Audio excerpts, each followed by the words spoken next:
I'm actually a nephew of a Bulacan artist. He's one of the Baraswain Church painters. His name is Renato Villanueva of Baliwag, Bulacan. When I was growing up, I would see him paint, and I was really interested in it. Like, I would show him how I would illustrate, I would draw or sketch, and then he would teach me. And then from then on, I was already hooked. Hindi ako nag-aral ng fine arts, self-taught lang. Tsaka, yun, nagtatanong sa mga mentors. So, doon ako siguro mas nahubog, mas natuto. So, sa kung anong dapat kong gamitin, tsaka kung paano ako mag-paint, tsaka kung ano yung mga materials, yun, kung anong dapat gamitin. Painting po and drawing, since bata pa po, mga 5 years old is mahilig na po ako mag-drawing ng mga cartoons, mga napapanood ko sa hapon, mga anime po. Nagtuloy-tuloy naman po siya hanggang mag-college ako, tinuloy ko yung dream ko as an artist po. Ayun. Hanggang ngayon, napapractice ko pa rin awa ng Diyos.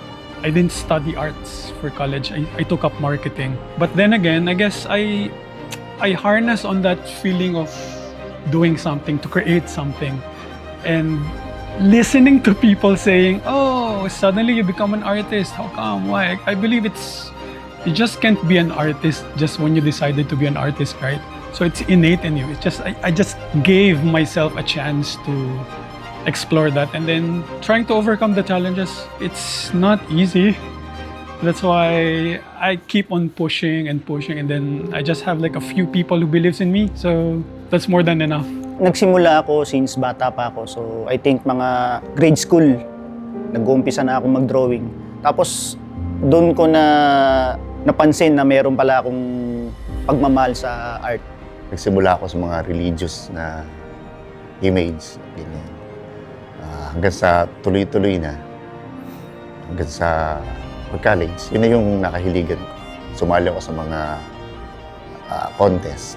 Yung style ko po kasi is medyo childlike siya, and parang ang gusto ko pakita lagi yung mga experience ko nung kabataan, yung saya nung pagiging bata, and na-enjoy ko kasi yung pagkabata ko, so parang gusto ko i-express and ipakita sa viewers ng painting ko, ng artwork. Yung ginawa ko dun kasi Koy, ang title niya ay To Lead the Way. Paikot nga kasi yun, gumawa ako ng isang Koy na may leader siya, sumusunod sa takbo. Minsan may mga nakaliko, pero nakasunod pa rin. Kasi sa pagiging leader, hindi naman talaga mawawala yung may kokontra. Pero sumusunod pa rin. Naisip ko siyang mother and child kasi yung mismong kabuuan ng hatch, ng egg, is para siyang womb na mismong galing sa nanay. So naisip ko ron yung pagyakap ng nanay doon sa anak niya na parang ang dating is unconditional love.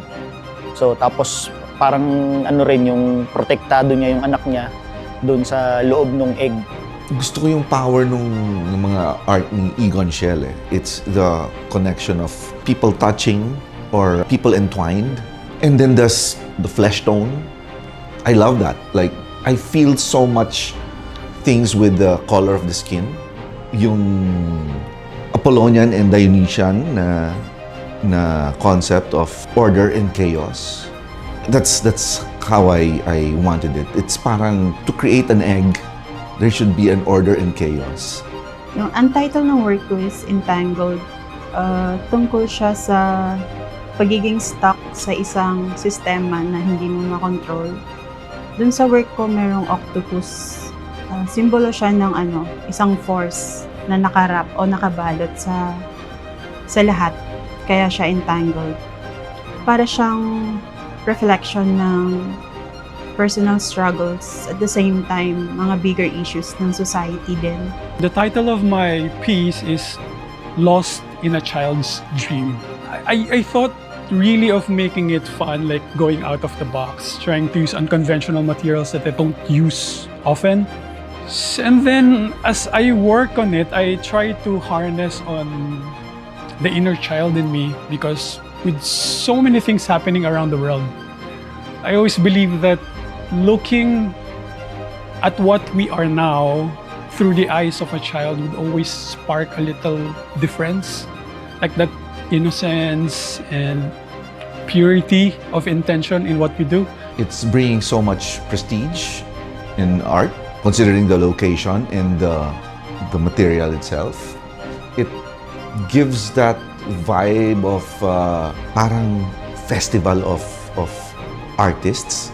It's something that I can be proud of to be part of, kasi parang this is something big and it's gonna not just help me but of course the art scene. Initiatives like this does a lot for the community by inspiring artists, especially the younger ones. Masaya ako na mapasali this year's batch. Para siyang para siyang collaboration. So marami akong natutunan. Malaki yung yung advantages niya na maibibigay sa mga susunod na batch ng mga artist na gagawa sa Hatch. Kasi challenging nga siya. So unconventional siya. Hindi talaga basta dapat lang na pintahan siya. Yung ginagawa itong Manila Bulletin na maganda para sa mga artist. Malaking tulong para makilala din yung isang artist, mapalago pa yung kanyang obra. Napakalaking opportunity sa mga young and upcoming artists dahil yung Manila Bulletin is national yung sakop nila and mas marami makakakilala sa'yo as an artist. And ayun nga, mas mapopromote ka nationally and mas marami kang marireach na mga collectors and mga kapwa mo rin artist na pwedeng ma-inspire na masama sa batch sa Hatch. The Hatch project, for whatever weird reason that is, it helped me come out of the shell of the hardcore that I built for myself to protect myself, like the hard shell, because I don't want to be weak in the eyes of my family. I don't want them to see that I'm crying or like losing it, because you want it to be strong for people that you love, right? Because most of the time they just get strength from you also.